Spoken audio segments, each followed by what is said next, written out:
Hey there fellow collectors, Shuki here with a review of the Power Morphicon Exclusive Lord Drakkon Legacy Figure and Throne.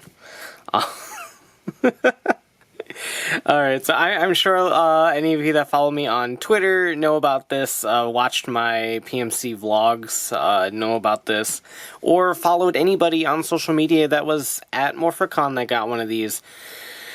You're in for a ride with this one. Now, I do want to note that I have yet to open up the throne, so I have no idea what it looks like, what the quality is, so we will capture all of that magic on camera. But I have opened up the Legacy figure, and oh boy.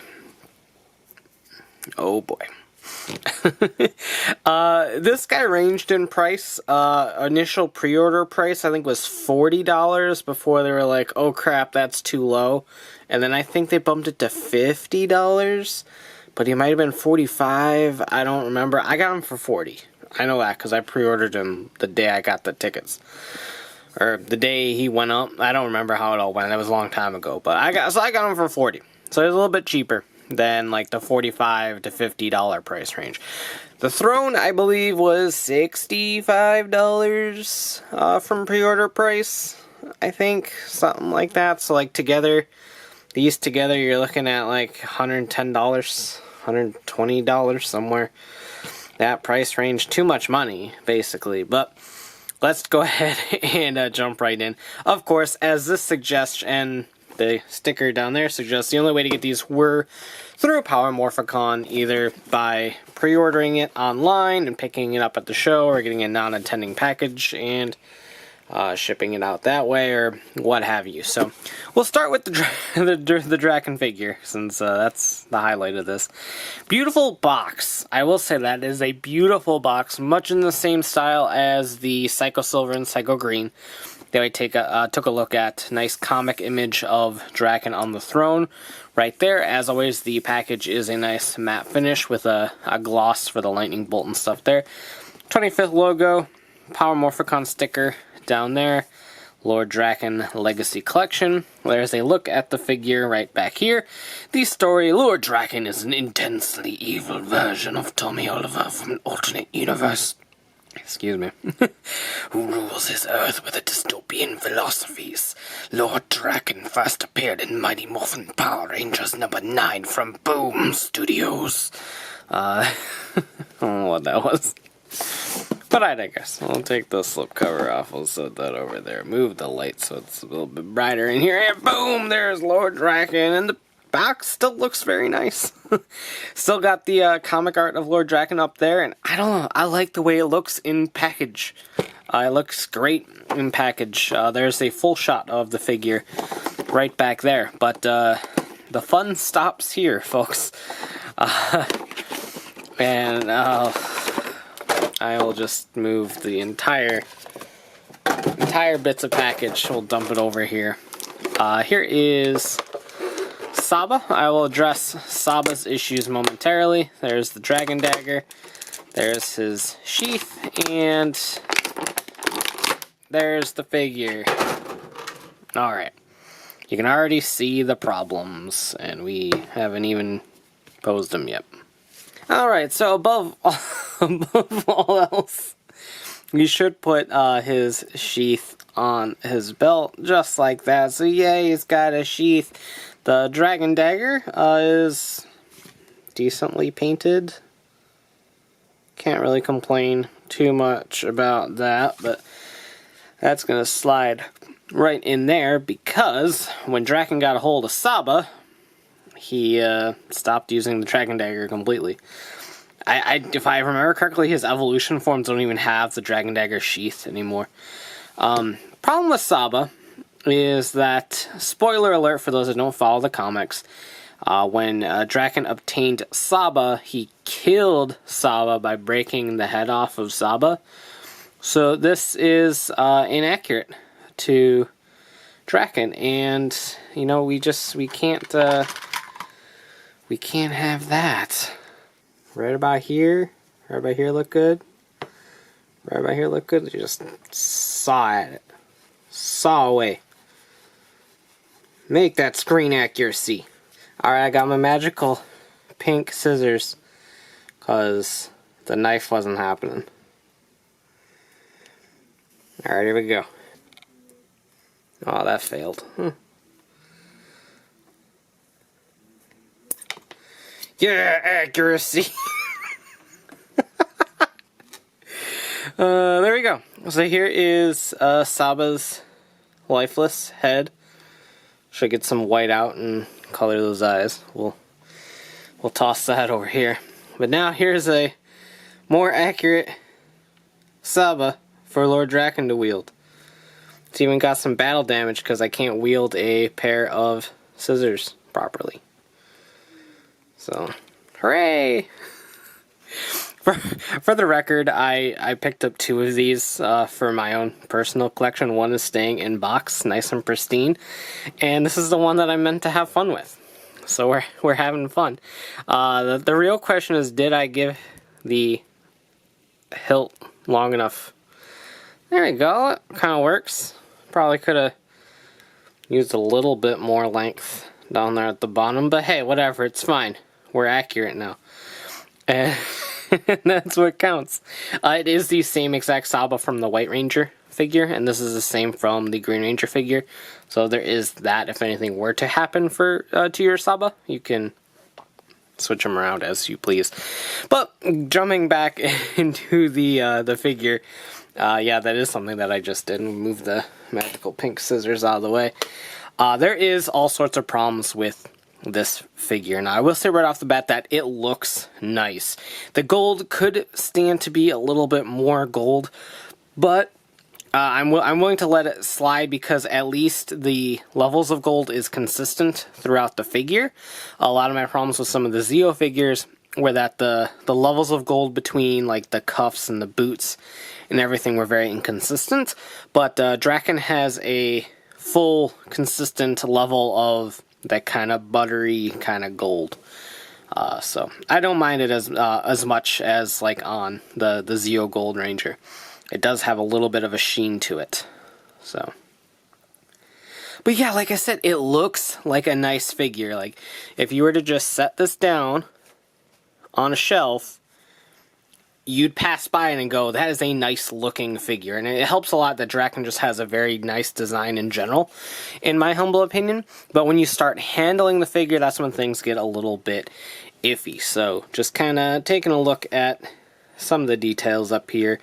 Head sculpt is top notch. Love the helmet design on this guy in general. And the head sculpt, they just kind of nailed it. Usual levels articulation for the Legacy collection. You do have the whatever you want to call this joint set up here at the neck. You can look down a little bit, up a little bit, and does have a full rotation right there. The shoulders are on the usual pin and swivel. There's a soft ratchet in there for posing. There's a swivel at the bicep a little bit. We'll get into that momentarily. Sorry, Sentai 5. A double joint at the elbow right there, which is also on a soft ratchet joint inside here, but not down here. It's a little weird. But and then the usual ball and socket joint for the wrist. Ab crunch, a very loose ab crunch. Down here, kind of ball and socket joint for the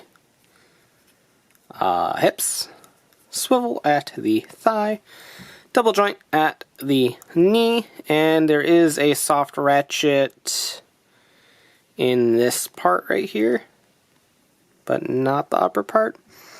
Again, strange, and got a little bit of ankle tilt down here too. So all the main points of articulation for the Legacy collection. I'm gonna move all of this, just get it out of the way. So alright, moving along to the figure itself. Again, riddled with problems. First of all,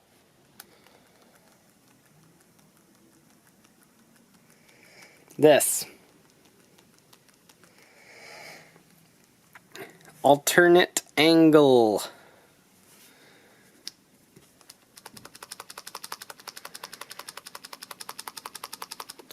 That ab crunch is loose as all hell. Like soup. Like, just if you get that balance off, it just droops. And it's so bad. And this is kind of hit and miss with some people's figures, but my hip joints are very loose as well. So like you kind of flip him over and his leg just goes shoof, right on over. Just a simple little flick. And those legs joints are going. So now you have like this whole thing going on, and got that, and like a figure that costs this much money should not be this level of quality. Like, there's no excuse for this level of loose joints. That's just the way it is. Like, this is supposedly the last tooling that Bandai ever made, and I can't think of a better way for them to go out for people to greet Hasbro with open arms. Like, this is honestly a joke. That's just how it is. There's no redeeming qualities about handling this figure. Like I said, once I open this throne and hopefully he sits in it well, will I care about the loose joints? No, not really. But the fact of the matter is, people paid a lot of money for this particular figure, and to be greeted with this ragdoll of an action figure is an absolute disgrace. So let's move along to the throne. Hopefully the throne will be kinder to us.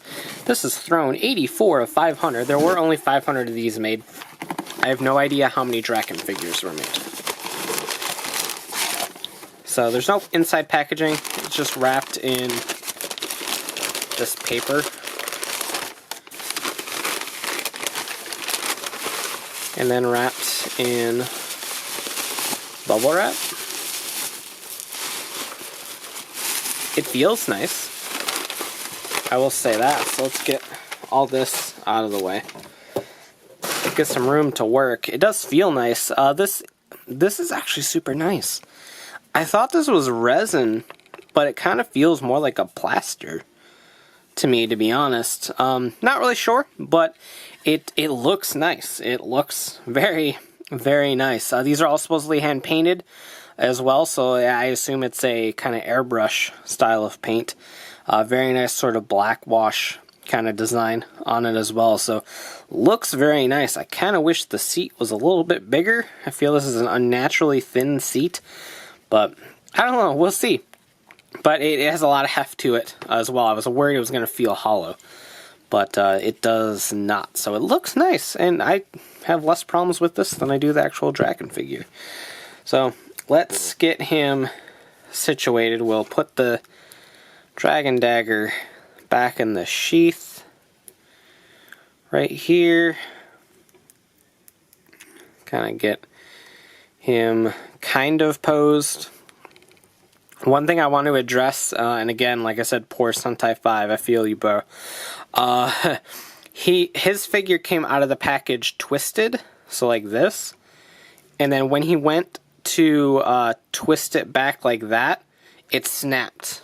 And so now he has a armless Drakkon figure, which is terrible. So, yeah, sucks that, like, this figure is just riddled with problems. Left and right. Which is a shame. Just a total shame, to be honest. I don't know how to pose Saba. So, Drakkon, are you even sitting? Like, are you sitting at all right now? Is your butt touching? Okay, I think his butt is touching. So that's good. I guess like this? We'll just set Saba kind of like that. Maybe? You can pick it up and he doesn't fall down. So that's a plus. There we go. That is how everyone from now on has to pose their Drakkons, because they have problems standing. So there we go. That is that. I actually don't mind this at all. The throne was a good choice. I was very hesitant about the throne because of how much money the throne costs. But now that I have the Drakkon figure itself, I have to say that the throne was a very good idea. So, there we go. Now he's ready to sit back and watch some Office reruns like a true human being. So, there we go. To kind of wrap this up, the Drakkon figure itself is really bad. If you were not at Morphicon, could not get anyone to get you one of these, I wouldn't say it's a lost, like, you should feel bad. The quality of this figure is beyond crappy. As much as this looks okay, handling the figure sucks. So if you're one to play with your figures or want to do dynamic poses with your figures, I don't think the joints on this are going to hold for any sort of dynamic poses. So I would honestly just wait and see if Hasbro's Lightning Collection can give us a Drakkon that we actually deserve, and not whatever this is. But the throne was a good choice, so bravo past me. You made a wise choice with this throne. I actually really like the throne, so props to whoever made the throne. I actually don't know, so props to you guys for doing this. They handled this figure and decided the throne was a good idea, I guess. But as it is, if you want this package yourself, I would not particularly hunt it down for anything more than what people paid at the actual convention. It's just not worth it. It's not worth it at all. So no matter how big of a comics fan you are, this entire thing just isn't worth it. But what a way to go out, Bandai. What a way to go out. So that about does it for this review. Let me know what you think in the comments down below. And as always, thanks for watching. Take care and have a great one. Bye. I'd like to thank Mike, Joey, Joe, John, Josh, VZ17, and all my fans who support me on Patreon.